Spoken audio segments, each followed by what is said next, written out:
بچه‌ها بالاخره من بابا شدم. ای آقا علی تبریک میگیم. برام ولی آروم باش. یه جور رفتار می‌کنی به تو زایدی. چه بیزاق. آقا اجازه چطوری بچه دار شدی؟ لک لکو واسم آورد. آقا اجازه مگه زنه چشم بود رفتی لک لک کرد؟ هی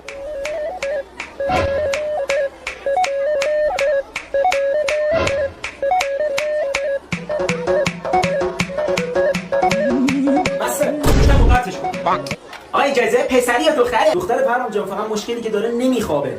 همش گریه میکنه. آقا اجازه ما بگیم چیکار کنید که دیگه گریه نکنه؟ همین کلاس رو خونت برگزارش کن. هم زنت میخوابه هم بچه. کافیه. تکالیفتون بذار جلوتون ببینم.